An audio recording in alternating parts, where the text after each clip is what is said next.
तो कल हमने जो पढ़ा था, हमने स्विच स्टेटमेंट पढ़ा था और नेस्टेड इफ एल्स पढ़ा था। आज हम करेंगे if else if ladder statement. क्या होता है if else if ladder statement? तो if else if ladder statement क्या होता है, इसको भी हम मोर देन टू कंडीशन के लिए यूज करते हैं। इफ एल्स इफ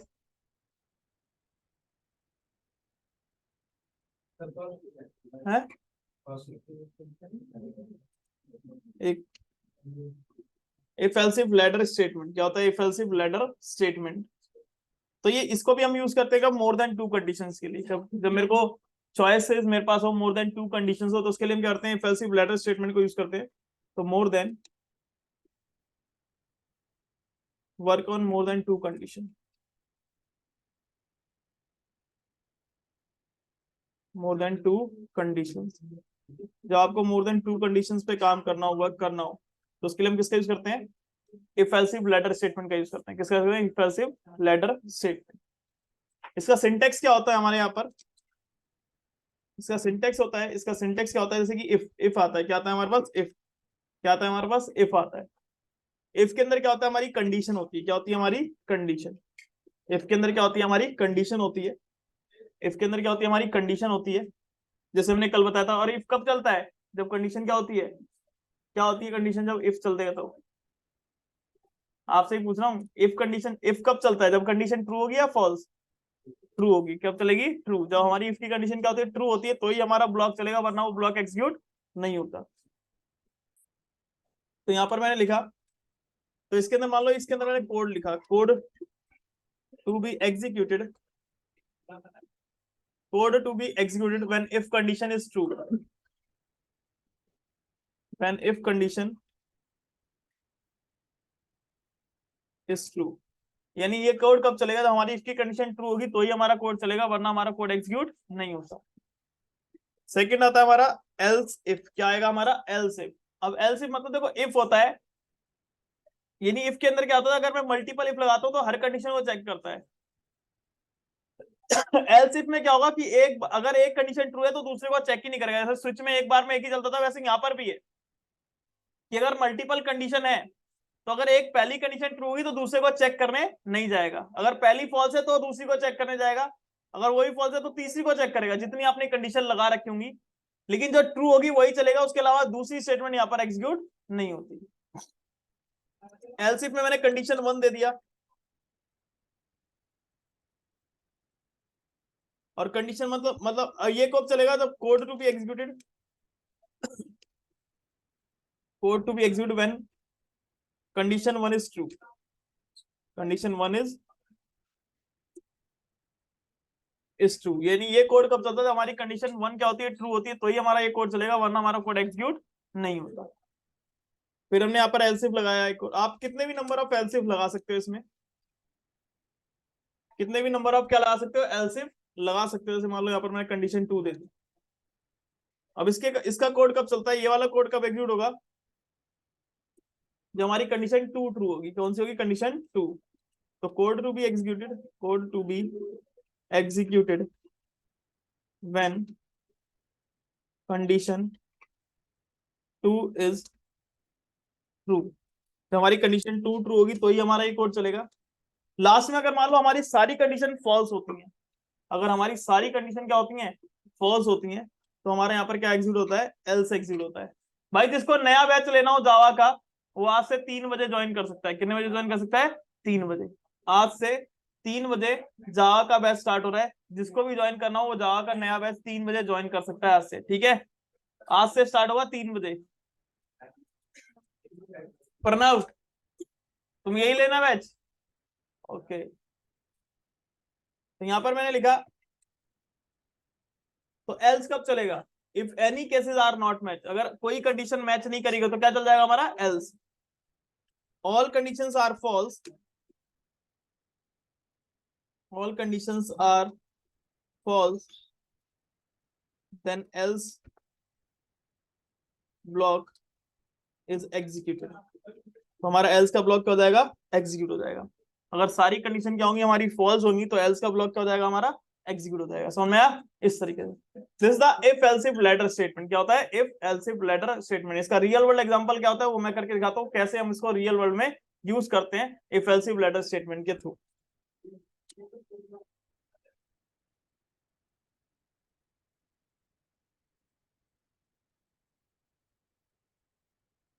जैसे कि मैं इसको करके दिखाता हूँ, जैसे हमारे कॉलेज में होता है, कॉलेज में ग्रेडिंग सिस्टम होता है ग्रेडिंग सिस्टम। ऐसे स्कूल कॉलेज में होता है ना, ग्रेड ग्रेड देते हैं भैया, अगर इतने से लेके इतने के नंबर बीच में है तो इतना है, इतने से लेके इतने के बीच में है तो इतने नंबर, इतने मार्क्स हैं, इतनी या इतनी ग्रेड है। तो ग्रेडिंग सिस्टम होता है, वही हम यहाँ पर भी यूज कर सकते हैं किसमें, अपने पर्टिकुलर अपने इस if else if ladder statement को सॉल्व करने के लिए। तो कैसे करेंगे, जैसे कि मान लो यहाँ पर मैंने इंपोर्ट किया, import jar dot यूटिल dot scanner. मैंने कल ही बताया था यूजर से इनपुट लेने के लिए किसका यूज करते हैं हम, स्कैनर क्लास का यूज करते हैं कंसोल से। तो मैंने यहाँ पर एक क्लास बनाई टेस्ट इफ एल्स इफ। क्या बनाई मैंने, क्लास बनाई टेस्ट इफ एल्स इफ के नाम से, और यहाँ पर मैंने पब्लिक स्टैटिक वॉइड मेन बनाया। यहाँ पर मैंने पब्लिक स्टैटिक वॉइड और मेन बनाया। क्या बनाया, पब्लिक स्टैटिक वॉइड मेन। ठीक है, इसके अंदर मैंने यहाँ पर स्कैनर क्लास का ऑब्जेक्ट बनाया, scanner s1 is equal to new scanner, scanner s1 is equal to new scanner, और सिस्टम डॉट इन कर दिया सिस्टम डॉट इन। ये सिंटेक्स हमेशा यूजर से इनपुट लोगे तो ऐसे ही लिखा जाएगा, क्लास का स्कैनर क्लास का ऑब्जेक्ट बनेगा और उसके अंदर सिस्टम डॉट इन आएगा, जो कि हम यूजर से इनपुट लेंगे। किससे यूजर से इनपुट लेंगे, यूजर से। अब मैंने यहाँ पे करा, मैंने एक एसओपी किया। क्या करा मैंने, एसओपी किया, system dot out dot println किया, और प्रिंट एलन के अंदर मैंने क्या कर दिया, यहाँ पर सिंपल सा मैंने यहाँ पे लिखा कि मैं इस तरीके से लिखता हूँ स्लैश टी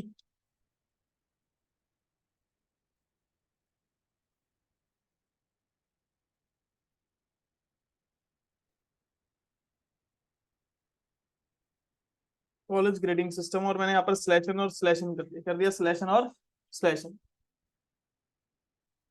फिर मैं यहाँ पर गया और इसके अंदर मैंने कह रहा है यहाँ पर, तो मैंने प्रिंटफ किया, एसओपी किया मैंने, एंटर योर मार्क्स। मैंने कह रहा एंटर योर मार्क्स।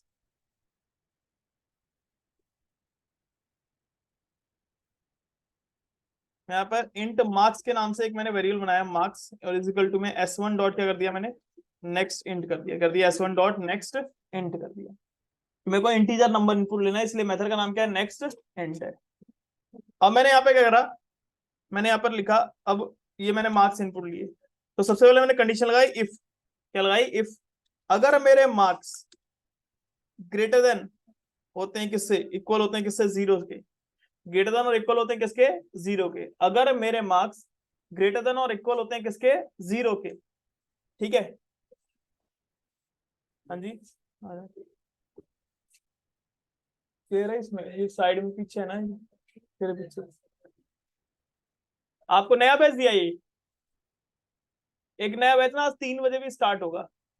आप वो वाला भी ज्वाइन, वो वाला ज्वाइन करना। अभी तो क्लास में बैठ दो, नहीं तो क्योंकि घर अब 3 बजे, लेकिन आपको वो 3 बजे जो बैच है वो नया बैच है। तभी आ जाओ, तभी अब वापस आओगे क्या, हाँ यहीं बैठ जाओ। इससे पहले और कोई सा बैच किया, ये पहली क्लास है आज। 3 बजे नया बैच स्टार्ट होगा, ठीक है।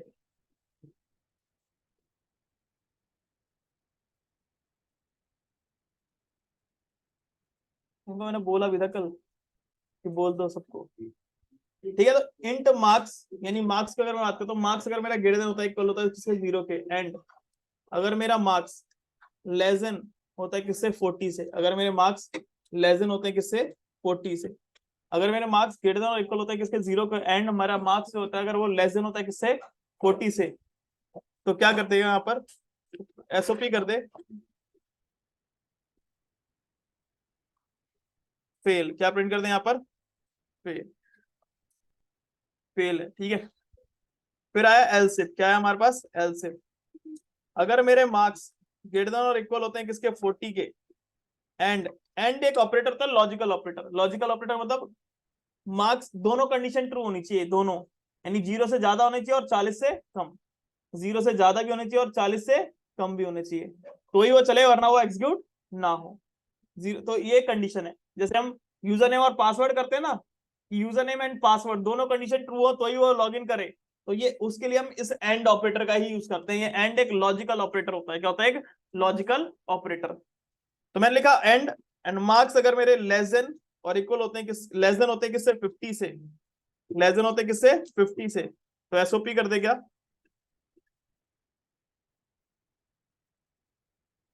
Grade C. ठीक है, ऐसे कर दे। फिर मैंने एक और एल्सिफ लगा दिया। मैंने कहा अगर मेरे मार्क्स ग्रेटर देन और इक्वल होते हैं 50 से and marks is less then 60,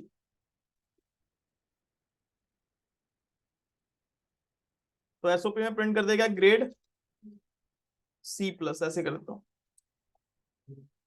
फिर मान लो मैंने यहां पर एक और एलसीफ लगाया।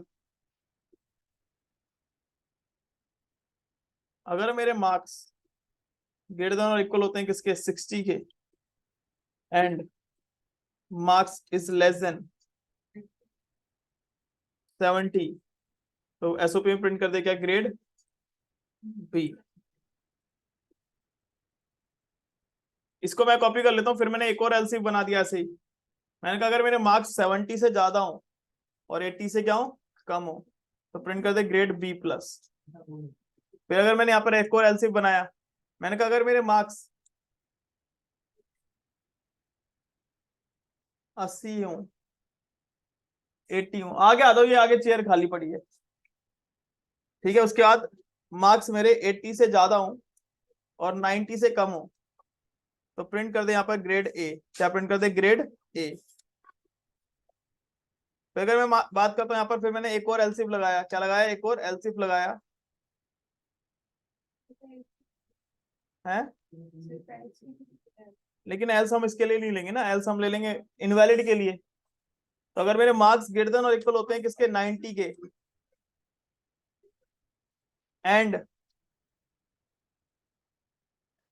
And marks is less then 100 and marks is less then और इक्वल 100, मार्क्स लेस देन और इक्वल 100 के होते हैं। अगर मेरा मार्क्स लेस देन और इक्वल होता है किसके? 100 के, तो एसओपी में क्या प्रिंट कर दे? Grade A plus.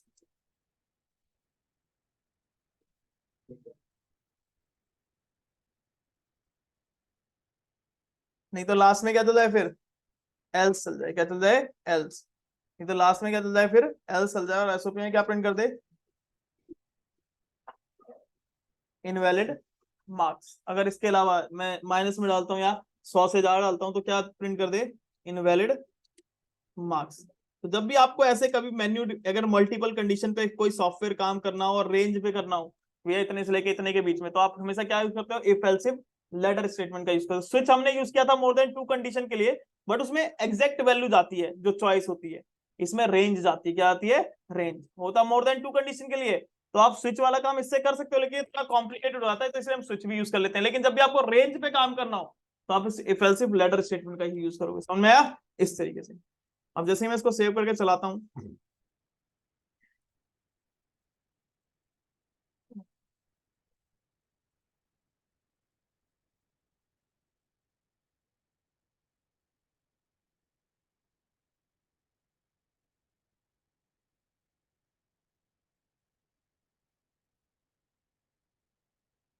कंपाइल किया मैंने, compile fine Java test if else if, और एंटर मारा। यहाँ पर कर दिया कॉलेज ग्रेडिंग सिस्टम। जैसे मान लो यहाँ पर मैं मार्क्स डालता हूँ 85 या 78 डालती हूँ, तो ग्रेड आ गया बी प्लस। दोबारा से रन करता हूँ, मैंने यहाँ पर डाला 63, तो ग्रेड आ गया बी। अगर मैं डालता हूँ यहाँ पर 25, तो क्या हो जाऊंगा? फेल। अगर मैं यहाँ पर डालता हूँ 96, तो क्या जाएगा? ए प्लस। तो यानी जितना नंबर डाले उतने बीच में ग्रेड आ रहा है। अगर मान लो यहाँ पर मैं डालता हूँ 40, तो क्या हो गया? सी ग्रेड आ गया। अगर मैं यहाँ पर डालता हूँ 100, गलती से ये पड़ गया, तो क्या हो गया? Invalid marks. अगर मान लो आपने गलती से नेगेटिव में डाल दिया, तो भी क्या आ जाएगा? इनवैलिड मार्क्स आ जाएगा। समझ में आया? These are the if else if ladder statement क्या होता है? इफ एल्सिफ लेटर स्टेटमेंट ये नहीं है, दूसरा लो। प्रणव, अरे वो प्रणव का है, ये रहा।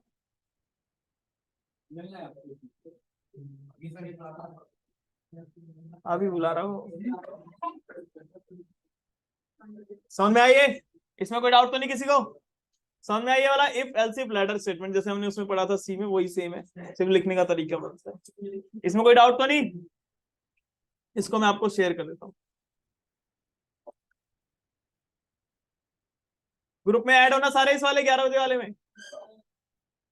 कौन कोई ऐसा तो नहीं है जो ऐड ना हो इसमें? चलो, तो ये हमारे पास स्विच, ये हमारे पास क्या थे? ये मैंने आपको कुछ, ये जो मैंने कराया ये हमारी डिसीजन कंट्रोल स्टेटमेंट थी। क्या थी? Decision control statement. आप इसके थ्रू ये बहुत सारे असाइनमेंट जो मैंने दिए हैं आप वो भी कर सकते हो असाइनमेंट, जैसे मैं आपको दिखा देता हूँ। ये मैंने भेज रखी है ना ये फाइल असाइनमेंट वाली, ये कंडीशनल स्टेटमेंट मैंने भेज रखे हैं। ये सारे असाइनमेंट आप इसके थ्रू कर सकते हो, इसके अलावा इसमें कुछ नहीं है। ये जितने असाइनमेंट दिए हैं जो मैंने अभी तक कराया, इफ एल्स इफ लेटर या इफ स्विच कराया या इफ एल्स कराया है, उसके थ्रू ये सारे के सारे असाइनमेंट आप कर सकते हो, इसमें कोई प्रॉब्लम नहीं आएगी। समझ में आया? इस तरीके से। तो ये मैंने आपको शेयर कर दिया, मैं दोबारा से शेयर कर देता हूं एक बार।